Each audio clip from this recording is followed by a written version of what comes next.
नमस्कार, जोहार। कशिश न्यूज के डिजिटल प्लेटफॉर्म पर आपके साथ मैं हूं दीपक शर्मा, इस समय की सबसे बड़ी खबर के साथ। और वो खबर ये है कि जब चंपाई सोरेन 30 तारीख को होने वाले भव्य कार्यक्रम में बीजेपी की सदस्यता अपने बेटे के साथ लेंगे, तो फिर उस कार्यक्रम में केंद्रीय गृह मंत्री अमित शाह क्यों नहीं शामिल हो रहे हैं, बल्कि उस कार्यक्रम के कुछ दिन बाद चंपाई सोरेन के गांव जिलिंगोड़ा में आयोजित कार्यक्रम में क्यों शामिल होने पहुंच रहे हैं केंद्रीय गृह मंत्री अमित शाह, जिनसे दिल्ली में चंपाई सोरेन मिलकर वापस झारखंड लौटे हैं और बीजेपी की सदस्यता झारखंड में ग्रहण करेंगे। ऐसा भी नहीं है कि दिल्ली में अमित शाह या प्रधानमंत्री नरेंद्र मोदी से उन्होंने सदस्यता का पत्र ग्रहण किया हो, ऐसा नहीं है। तो झारखंड में अमित शाह क्यों आ रहे हैं चंपाई सोरेन के कुछ दिनों के बाद सदस्यता ग्रहण करने के, इसके पीछे का बड़ा राज खुलने वाला है। इस वीडियो में हम आपको बताने वाले हैं और साथ ही ये बताने वाले हैं कि बीजेपी में जो झारखंड में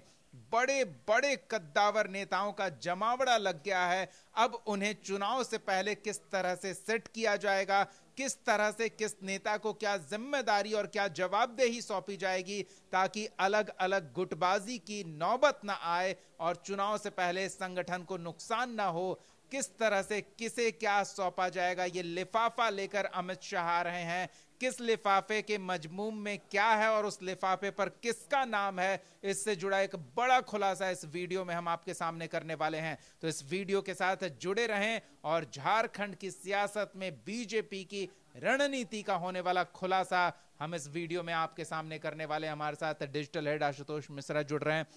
आशुतोष जी, सबसे पहला सवाल तो यही कि जब चंपाई सोरेन की ग्रैंड एंट्री करवाई जा रही है बीजेपी में, अमित शाह उस कार्यक्रम में ना आकर कुछ दिन बाद एक अलग से कार्यक्रम का आयोजन किया जा रहा है, उसमें शामिल हो रहे हैं, इसका क्या मतलब निकाला जाए? अमित शाह आ रहे हैं, चाणक्य कहे जाते हैं। हर डैमेज कंट्रोल हो या किसी के आने जाने की बात हो, सबकी प्लानिंग वहीं से शुरू होती है और एग्जीक्यूट भी वहीं से होता है, मतलब अंजाम तक भी वहीं से पहुंचता है। तो जब वो खुद आ रहे हैं तो इतना समझ लीजिए कि ऐसे ही नहीं आ रहे हैं। वो चंपाई सोरेन की जिस दिन बीजेपी में शामिल होने की बात सामने आई, अमित शाह से मुलाकात हुई, तभी ये खबर सामने आई कि अमित शाह उनके गांव जिलिंगोरा जाएंगे और वेलकम होगा उनका भी और चंपाई सोरेन का भी। और सितंबर के पहले हफ्ते में आने की उम्मीद है। वैसे चर्चा ये चल रही कि 3 तारीख को भी शायद वो आ सकते हैं। अब रही बात कि 30 तारीख को यानी कल चंपाई सोरेन शामिल हो रहे हैं, तो उस दिन आते तो क्या और बाद में आने का क्या मतलब है? तो देखिए, चंपाई सोरेन के प्रदेश कार्यालय में ही शामिल होने की बात सामने आ रही है और बाबूलाल सोरेन जो उनके पुत्र हैं वो तो शामिल हो ही रहे हैं। इसके अलावा 2 और नाम हैं, बोरियो टू विधायक लोबिन हेम्ब्रम जो जेएमएम से निलंबित चल रहे हैं। इसके अलावा चमरा लिंडा के बारे में भी है कि वो भी शामिल हो सकते हैं। और भी कई चर्चा चल रही कि कई नाम जो संपर्क में होने की बात सामने आ रही थी, वो सारे लोग भी अभी भी संपर्क में हैं और उसमें से भी कुछ आ जाए तो हैरानी की बात नहीं होनी चाहिए। लेकिन इसकी उम्मीद फिलहाल 30 तारीख को कम लग रही है, चूंकि पार्ट 1 जो ऑपरेशन लोटस संपन्न हुआ है, तो अब सामने आ रही कि पार्ट 2 पर काम शुरू हो चुका है और उसको माइनोटली देख रहे हैं खुद अमित शाह। यानी कि पार्ट 1 में ही सारे विधायकों को जो संपर्क में थे, जिनके नाम की चर्चा थी, उनको लाने की बात थी, लेकिन वो कहीं ना कहीं किसी न किसी वजह से उसमें देरी हो रही है या वो फेल हो गया है, कामयाब नहीं हुआ है। लेकिन अभी भी अमित शाह हो या बीजेपी इस मिशन में लगे हुए हैं सब लोग, किसी तरीके से उनको तोड़ा फोड़ा जाए और सारी चीज़ें, वो प्रक्रिया चल रही है।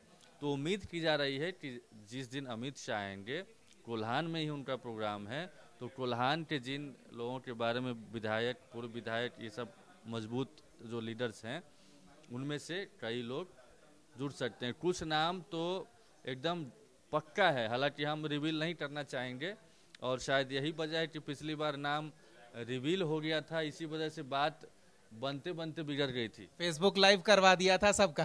हाँ, तो फेसबुक लाइव करके बेशक हेमंत सोरेन निश्चिंत हो, लेकिन निश्चिंत होने वाली बात नहीं। हेमंत सोरेन को भी बखूबी पता है कि वो हमारे टच में जरूर हैं, लेकिन इनमें से कौन है जो डोल सकते हैं, किनका मन मिजाज डोल रहा है, और उस पर उनकी निगरानी भी है।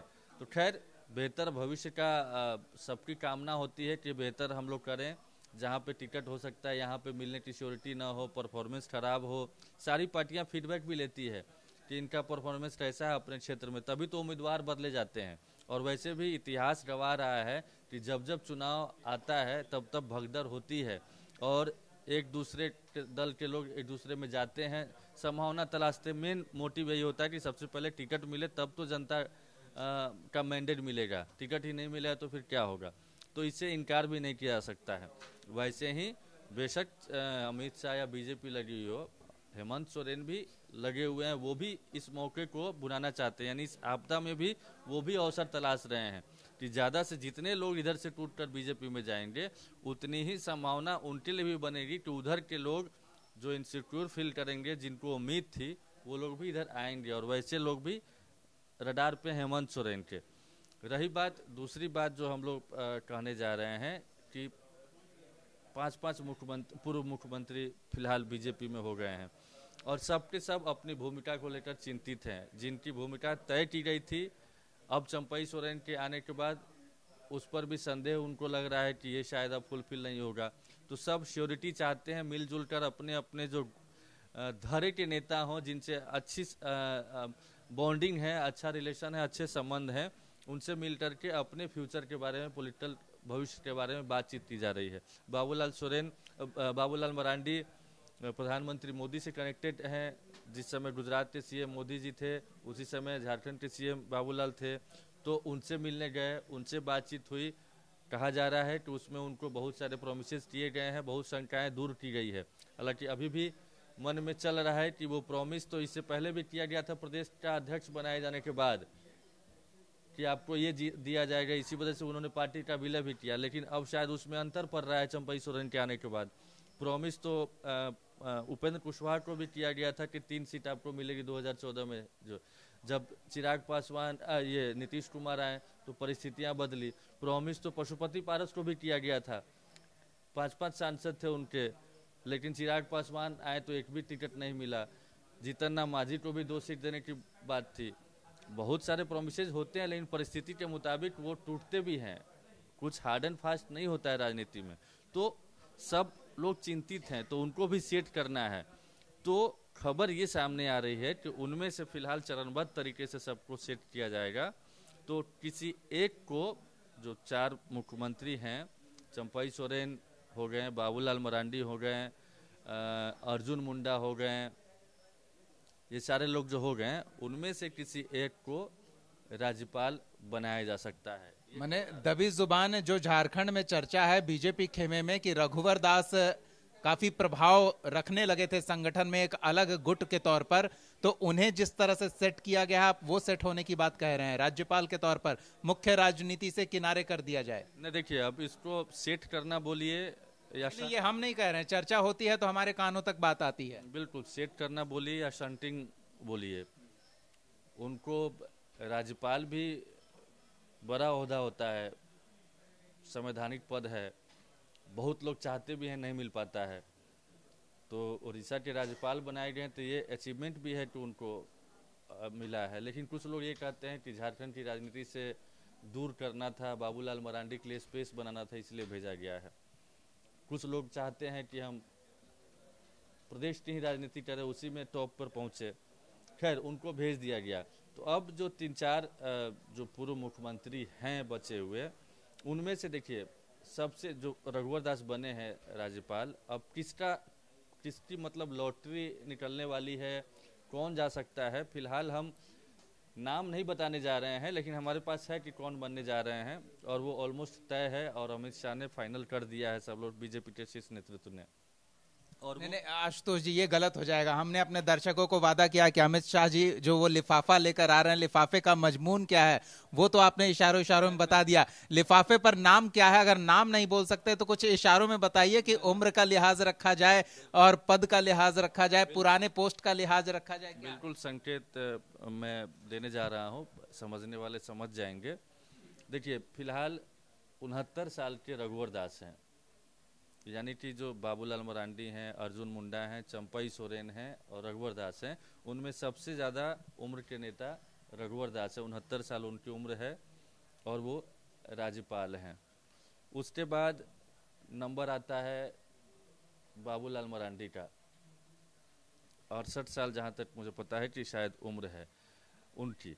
उसके बाद 66 साल उनकी उम्र है। चंपाई सोरेन की उम्र है 67 साल और 56 साल उम्र है अर्जुन मुंडा की। तो वरीयता के लिहाज से समझने वाले समझ सकते हैं।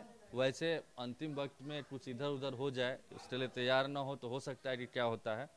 लेकिन इन्हीं में से एक नाम है जो राज्यपाल बनने जा रहे हैं। ये ऑलमोस्ट क्लियर हो चुका है। बस अमित शाह या बीजेपी के शीर्ष नेतृत्व आने वाले दिनों में कभी भी ऐलान कर सकते हैं। और ये जो ऐलान की बात हम कर रहे हैं, ये सब कुछ 15 तारीख से पहले ही होने वाला है।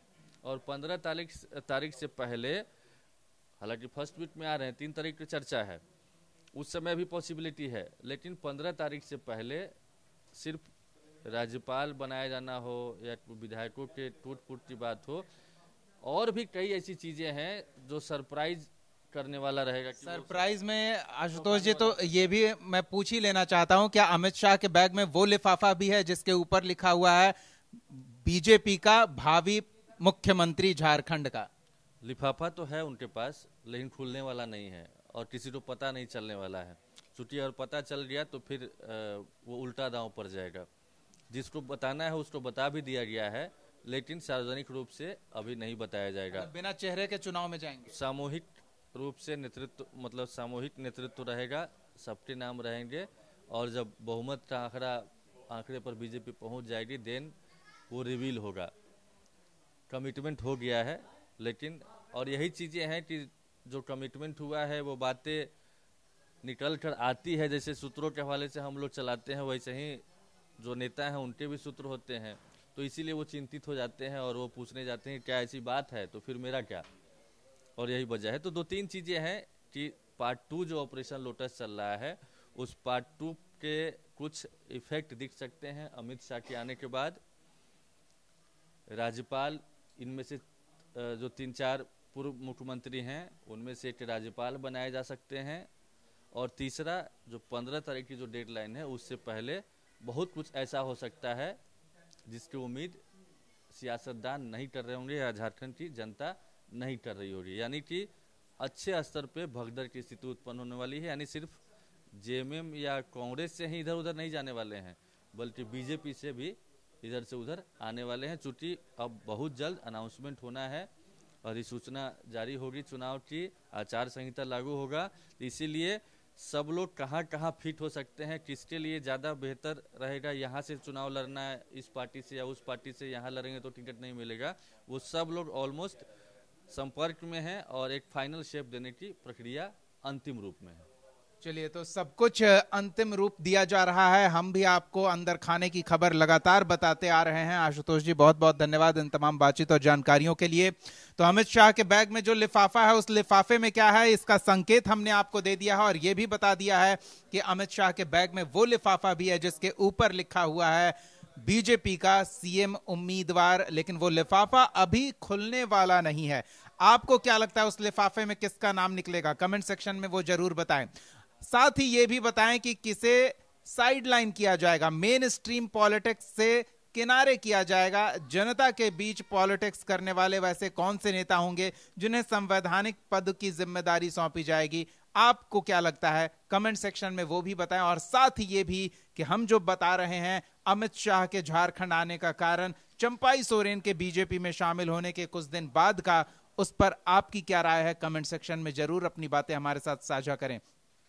इसके साथ ही झारखंड की सियासत से जुड़ी हर हलचल से अपडेट रहने के लिए हमारे चैनल को सब्सक्राइब करना ना भूलें और सब्सक्राइब करने के साथ साथ बेल आइकॉन भी दबा दें, ताकि जब भी हम कोई ब्रेकिंग न्यूज पहुंचाएं तो आप तक नोटिफिकेशन सबसे पहले पहुंचे। वीडियो को लाइक और शेयर करना भी ना भूलें। बहुत बहुत धन्यवाद जुड़ने के लिए। नमस्कार, जोहार।